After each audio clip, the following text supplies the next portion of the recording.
Our two stories today are both about people who believed in something so strongly that it informed every single choice they made.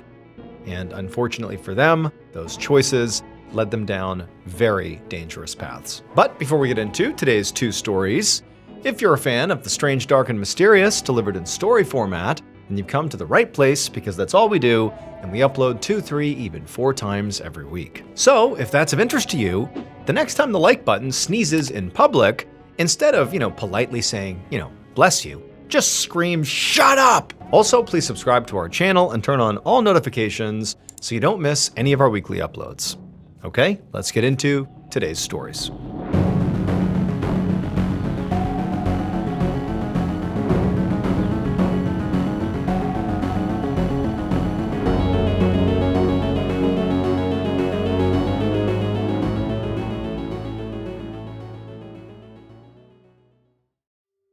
One afternoon in November of 1980, 28-year-old John Reed sat at a table on a hotel veranda in the tiny village of Barcelos, Brazil, which was a 2-day boat ride up a river from the Amazon jungle's largest city of Manaus. And sitting across from John was the legendary chief of the Uga Mongolula tribe, Tatunka Nara. Now, John had been in Barcelos for about 10 days now, and in that time, he'd already spoken to Tatunka many times. But still, it was like every conversation they had gave John this incredible sense of awe. He really felt like his whole life had been leading up to this exact moment of being here in Barcelos, about to go on this grand adventure. So Barcelos and Tatunka were very far away from where John had grown up. I mean, this was a very foreign place. John grew up in San Francisco, California. But even growing up in those suburbs as a kid, he had always dreamed of coming here and literally meeting Tatunka. So it was like surreal he had really done this. And if things from here on out went the way John hoped they would, he might never have to even go back to America. Because John was on a bona fide quest. John was in Barcelos to be the person who finally found the long-lost city of Akakor. Now, there was almost no record of the city ever actually existing, except for in one book called The Chronicle of Akakor, which was by this author and journalist named Carl Brugger. Carl wrote that Akakor was the capital city of a 12,000-year-old civilization, similar to the Incas or ancient Egyptians, in that they'd lived thousands of years ago and had a big empire and an extremely advanced civilization for their time. But according to Carl, Akakor and its people were way better because they were descendants from actual gods. When the Europeans eventually came to the Amazonian jungle, the people of Akakor did not get wiped out because they went underground. And it was there, underground, that they rebuilt their capital and literally hid their civilization from the modern world. And in fact, the legend said that they actually still live there now, guarding a treasure that had been given to them by the gods. Now, most people called Carl's book complete fiction and said that its author just sort of made it up to make money. But John hadn't paid any attention to the naysayers, and any possible doubts that he had completely disappeared the moment he'd finally met Tatunka. So Tatunka was not only a famous chief who knew the Amazon like the back of his hand, but more importantly, at least to John, he'd actually been interviewed in Carl's book, and he was said to be the one known person who'd actually been to Akakor who was still alive. And here Tatunka was, in the flesh, sitting across the table from John in all his Amazonian glory. He wore just a loincloth, and he had that same turtle tattoo that the book described, so John knew he was the guy, he was the chief he'd been looking for. And to John, if Tatunka was real, well then surely everything else in that book was real too. Right now though, neither John nor Tatunka were saying anything, which was unusual because normally their meetings were very animated, as Tatunka regaled John with all these amazing stories about Akakor and what it was like there in his very heavily accented English. But hearing these stories hadn't been enough for John, who really wanted to know where Akakor actually was so that he could actually see it with his own eyes. Now, so far, Tatunka had not told John where it was. He'd said that the people of Akakor wanted to stay hidden, their survival depended on it, and so he was not going to give up their location. But today, John could feel that something was different. Because just a few minutes ago, John had asked Tatunka again about literally going to Akakor, and now Tatunka had been very quiet for a very long time, like he was thinking about whether or not to finally reveal its location. And so John patiently waited. And as he sat there in this really intense silence, it was like he could almost feel Tatunka's deep wisdom oozing off of him in waves. And then finally, in his soft, very fragmented English, Tatunka began to speak. Almost 9 years later, on an evening in the spring of 1989, John's sister, 35-year-old Sandy Reed, pulled into the driveway of her San Francisco area home and got out of her car to check the mailbox. Sandy had just gotten back from her sales job, and she was tired and bleary-eyed as she, reached into the box and sort of mindlessly pulled out a stack of mail. But as she began sorting through the mail, the return address on one of the envelopes made her stop. It was a letter that was postmarked from Germany, and Sandy didn't know anybody who lived in Germany. And so she really wasn't sure what to expect as she quickly ripped it open. But as her eyes scanned the lines on the page, her hands began to shake uncontrollably. The letter was from a German detective who said that he was writing about her brother, John, and that they were sure something bad had happened to him. So John, Sandy's brother, had gone to Brazil almost a decade earlier to find the lost civilization of Akakor, and Sandy and her parents hadn't heard from him since he left. Now, during the first few weeks of John's trip, he'd written letters fairly regularly, but then his last message had come in late 1980, and after that, nothing. Now, of course, Sandy had been worried about her brother, but she also hadn't been that surprised he had gone radio silent, because Sandy and her parents were well aware that John was obsessed with Akakor, and not just that, he wanted to go on this adventure, find this lost city in the jungle, and then never come home. He wanted to stay in the jungle. And so they kind of figured that, maybe he found Akakor, or maybe he just found another village somewhere. But either way, the way they looked at it is John likely wanted to start a new life somewhere else, somewhere in the jungle, and that's probably what he had done. So for nearly a decade, that sort of became their line of thinking. But now, as Sandy is reading this letter, it was like suddenly her understanding of what was going on with her brother was totally and instantly fractured. Now she was both panicked and also totally confused about the idea that, one, John was in trouble, and two, why is the German police looking for her brother? Why is that happening? Why aren't American police looking for my brother? But as her eyes frantically scanned the page, she learned why. The detective said they were investigating the death or disappearance of John and at least 3 other people, including a German citizen, who apparently had been lured into the Amazon by a particular book about a place called Akakor. Now, this book, according to the detective, was complete junk. It was a fabrication. Akakor, not a real place. But the detective believed that someone was killing the people who came looking for it. Now, the detective said they had tried to investigate, but the Brazilian officials were being very uncooperative, and he wasn't actually allowed to go to Brazil to collect evidence to try to figure out what happened here. And so basically, he was stuck, but he wanted her to know they were looking into her brother.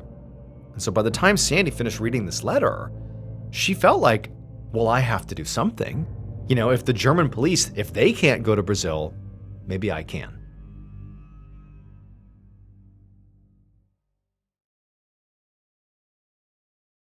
Sure enough, later that same year, in June, Sandy arrived in the city of Manaus in the Amazon and checked into her hotel. She knew from John's letters from 10 years ago before he disappeared that this was the general area he had been.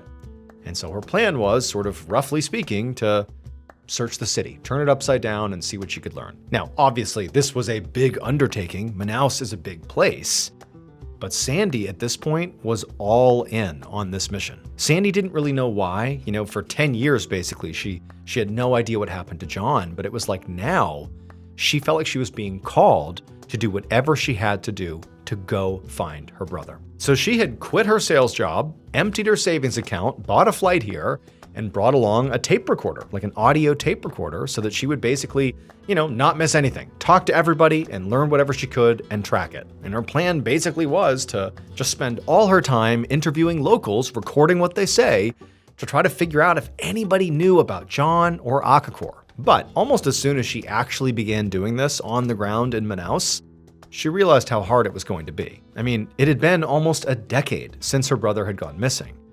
So when she met with the Brazilian law enforcement, they had virtually no details about his disappearance and really couldn't tell her anything useful. And when Sandy spoke to local residents, all she heard were endless rumors with no actual evidence. And on top of that, all the rumors she heard sort of contradicted each other. Some said a white man matching John's description had just recently been seen on the outskirts of Manaus. But then another person claimed John had been shot years ago and his bones had been found deep in the jungle. And then yet another person said, nope, none of that's true. What really happened is John found a tribe in the Amazon, not the people of Akakor, but another tribe, and he had decided to just live with them. Now, even though all this information she was getting was sort of all over the place, there still was one common reaction that almost everybody Sandy spoke to had: fear. Each time Sandy asked about Akakor, people would sort of clam up, like they were scared of it. Now, they all clearly knew about it, and most of the time when she brought it up, she was warned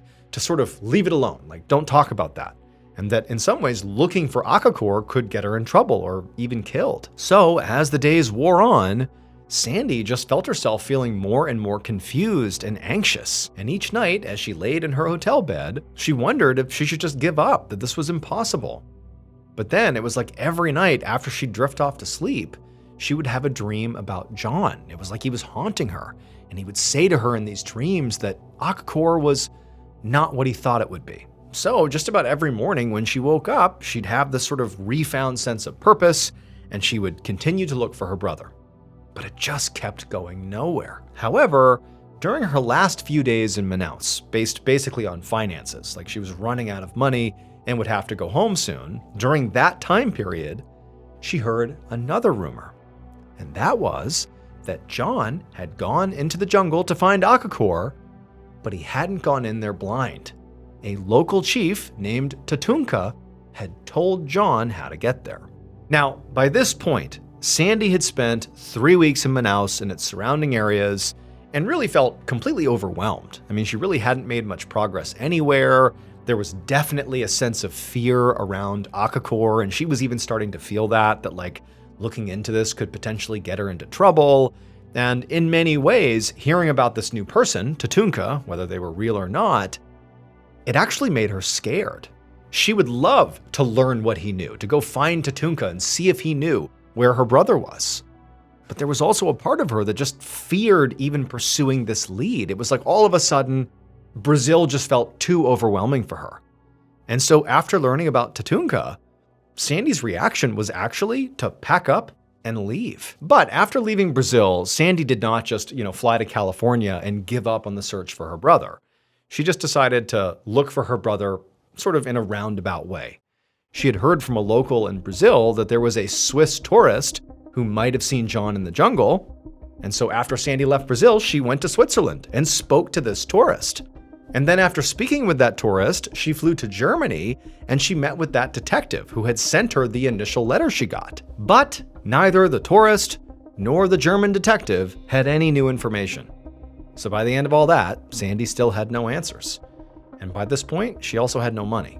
She had completely drained her savings account trying to find her brother, and it had not worked. Now, Sandy considered just going home. I mean, she was broke, she was scared, and really she hadn't actually gotten anywhere in her search for her brother. But there was still one lead that she had not investigated, and that was Tatunka, because basically it just felt too scary. She'd abandoned it and left for Switzerland and Germany.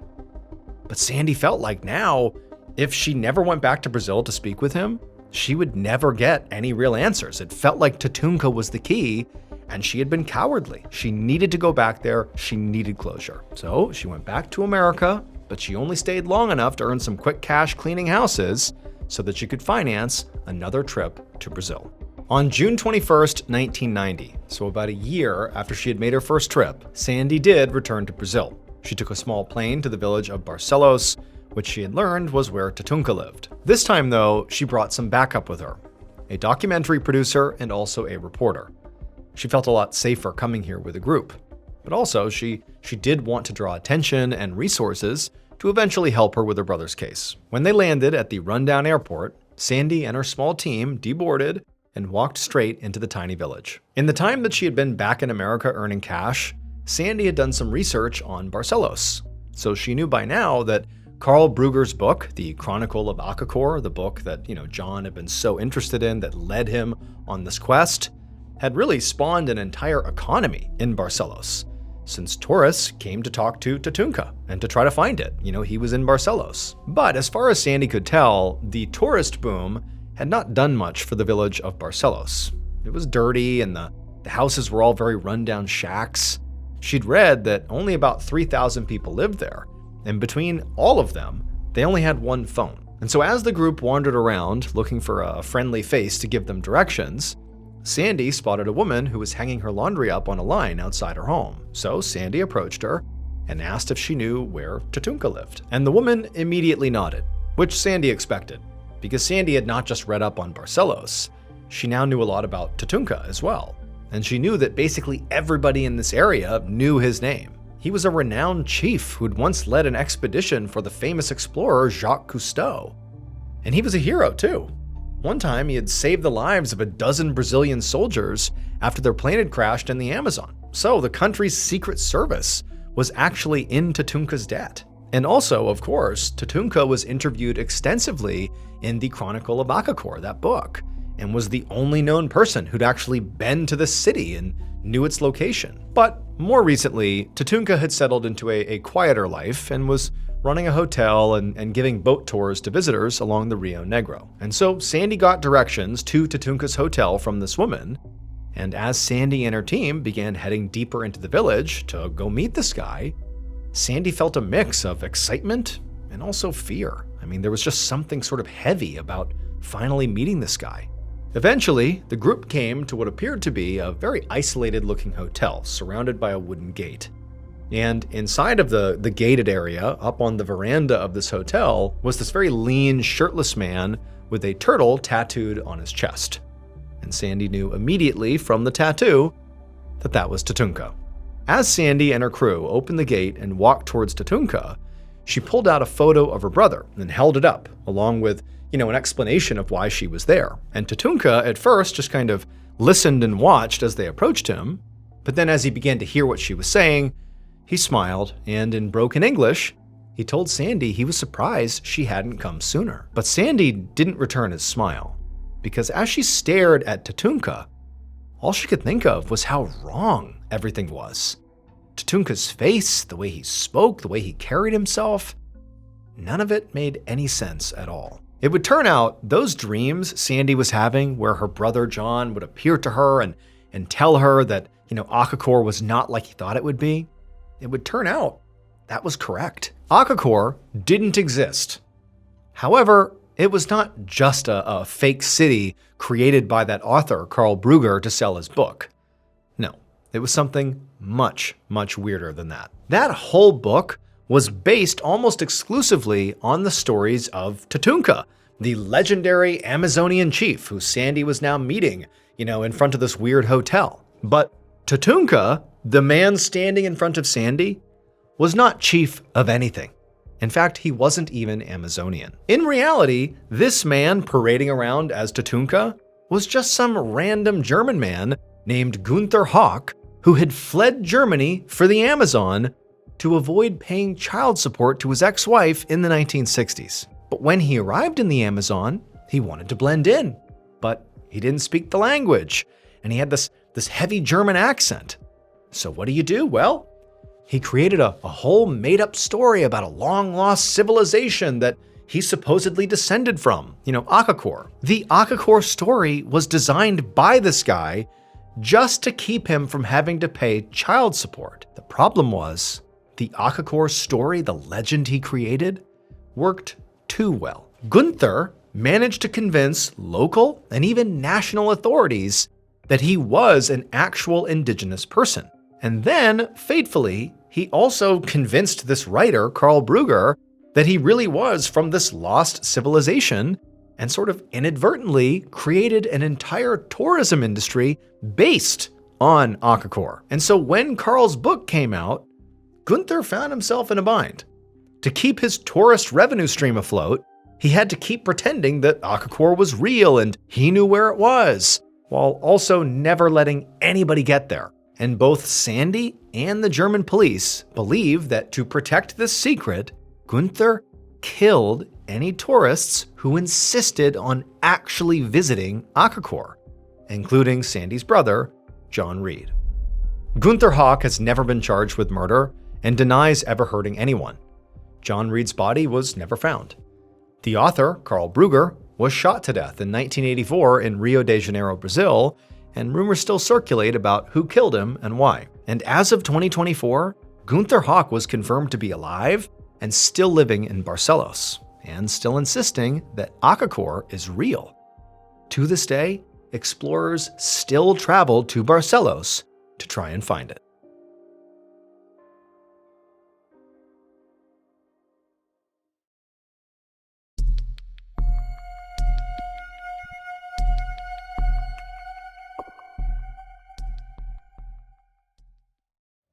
On the night of November 14, 1994, 56-year-old DeWitt Finley drove his pickup truck up a snowy single-lane highway in the Oregon mountains. It was late, but DeWitt was incredibly alert, and it was taking every ounce of his concentration to not crash. It was snowing really, really hard, and the road was incredibly icy. Not to mention, DeWitt was towing a camper van behind his truck, and the van was sort of sliding around and causing DeWitt to feel really unbalanced as he drove. And so as he's driving along, white-knuckling here, all he could think about was how having taken this route was such a bad idea. So DeWitt was a traveling salesman, and he sold fancy camper vans, which was why he had one on the back of his truck, to drive it around from city to city and to show it off to potential new customers. He'd just been in the Oregon coastal town of Coos Bay and was now driving to Grants Pass, which was in the southern part of the state. Now, the drive should have only taken about 2.5 hours, but DeWitt had decided to take a longer, more scenic route that cut through the mountainous national forest. Except that now, instead of experiencing a tranquil, peaceful drive with lush, stunning Oregon scenery, he was stuck in a snowstorm and fighting his way up a steep, heavily forested slope with a cliff on one side. Now, for just about anybody, this would be a harrowing experience. But for DeWitt, he was especially out of his element. He was from sunny Los Angeles, California. He never drove in conditions like this. And he had only very recently moved to Montana this past summer with his fiancée and 2 kids. And while Montana did have some harsh winters, he hadn't experienced them yet. So this was really a novel experience. But DeWitt was a very religious man. And so as this drive was spiking his heart rate and making him so stressed out, he's white-knuckling his way up this pass, all he began to do was just quietly, internally pray. And for a time, this all seemed to work. Maybe the prayer was working. He was staying on the road. He was making his way. He thought, I'm going to get through this. But eventually, the truck began to slide on the slippery conditions, and DeWitt sort of panicked and hit the brakes as hard as he could, which caused the vehicle to slide even more.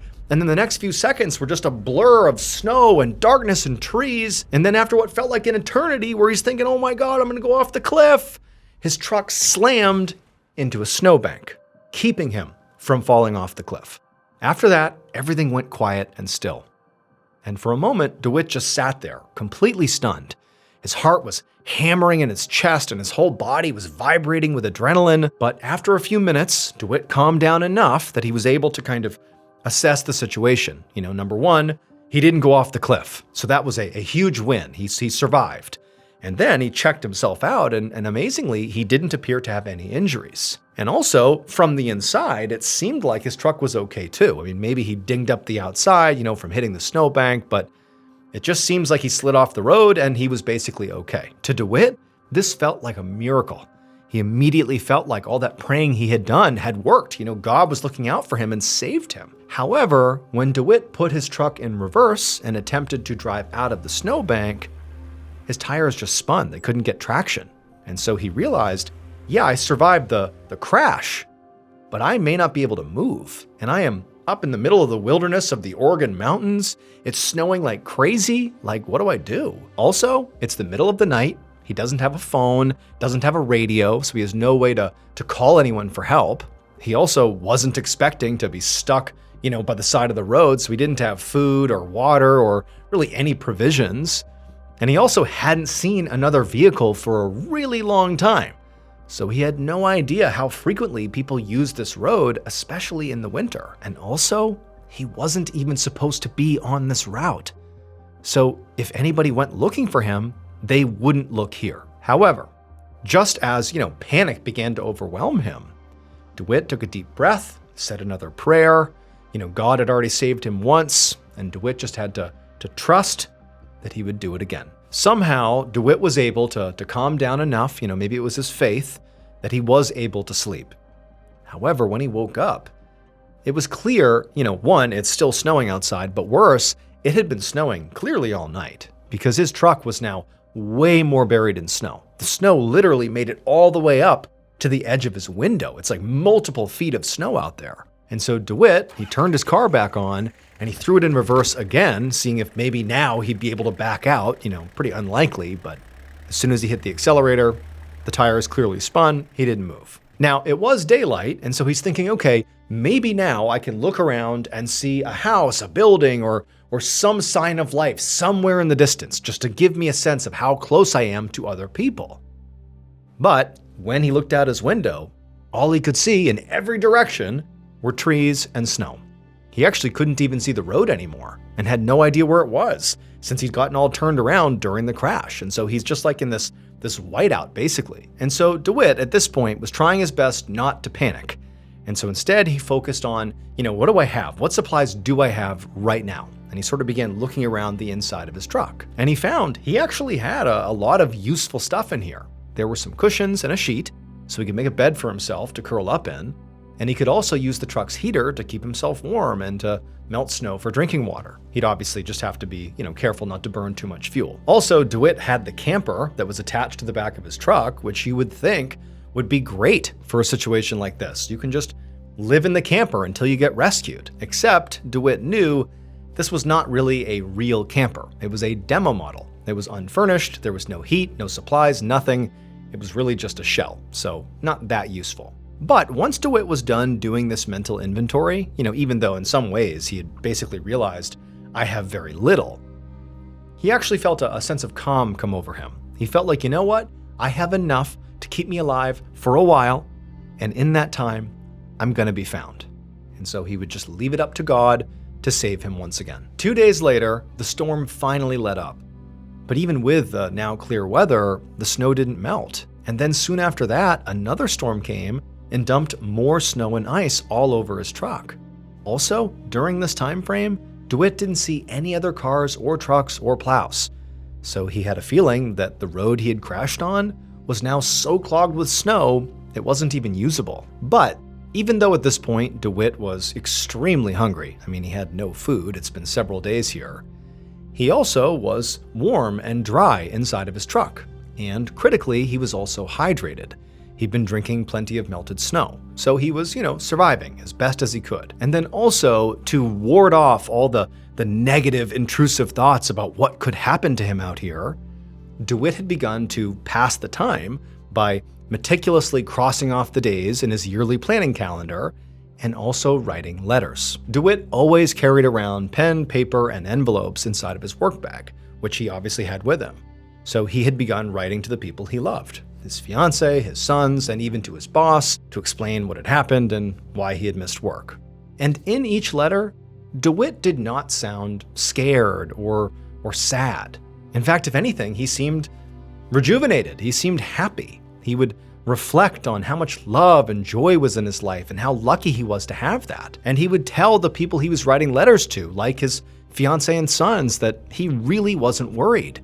He knew he was going to be okay, because God was clearly looking out for him. The days turned into weeks, but DeWitt continued to stay warm and basically comfortable and alive, even without any food. But DeWitt believed that his hunger actually was a sign that God was looking out for him. DeWitt had no idea how long somebody could live literally without eating. But after 2 months, DeWitt had tracked the days in his calendar. 2 months had gone by. DeWitt felt like, I should be dead. I haven't eaten in 2 months. But he wasn't dead. And he felt like that was a sign. God was keeping him alive for his eventual rescue. It has to be. On the morning of May 20th, 1995, a teenager, along with his girlfriend, drove up the same mountain road that DeWitt had been on when he got into his accident. And even though it was May, there was quite a bit of snow still, and the road was still quite icy. And about halfway up a particularly steep incline, this teenage kid lost control of his truck. It began to skid, and he went off the road and crashed into a snowbank. Luckily, the teenager and his girlfriend were okay. And for a minute, they just sat there, kind of dazed. And then the driver put the car in reverse and tried to move, but the car wouldn't move. The tires just spun. So eventually, the teenager climbed out of the car to examine his vehicle to see if there was serious damage here or if he was just stuck in the snow. But when he did this, when he climbed out of his vehicle, he looked just up the road a ways, and off the side of the road, basically equal to where he was relative to the road, was another vehicle. It was a pickup truck with a camper attached to it that was clearly half buried in the melting snow. And so the teenager told his girlfriend that he was going to go take a look in case, somebody else had a wreck and they needed help. So this kid, he leaves his girlfriend and he hikes over to the truck. And when he gets there, he can't see inside of it. It's covered with too much snow. But he brushes off some of the snow, revealing one of the windows into the truck. And he looked in, and for a second, he couldn't quite see what was in there. But then eventually he saw it. And when he did, he just gasped and backed up. After DeWitt crashed, he was certain he was going to be rescued. He knew he was in an isolated part of this mountain.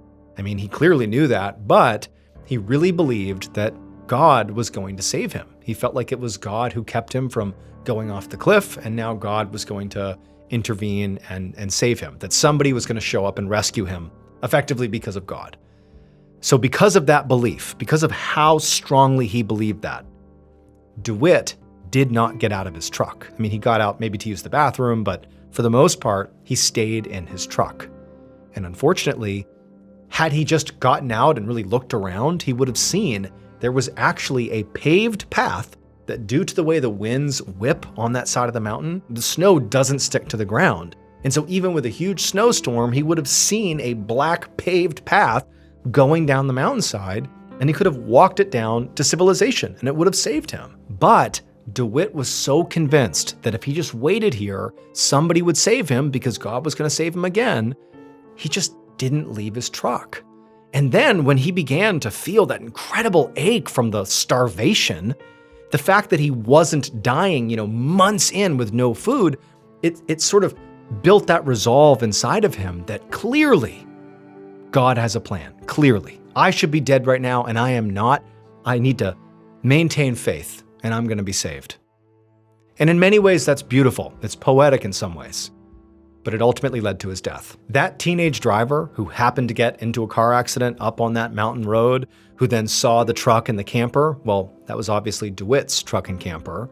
And when the teenager walked over and cleared the window and looked inside, he saw DeWitt, who was deceased inside of the truck. DeWitt ultimately died of starvation, most likely on January 19th, which is the final day that he crossed off on his calendar.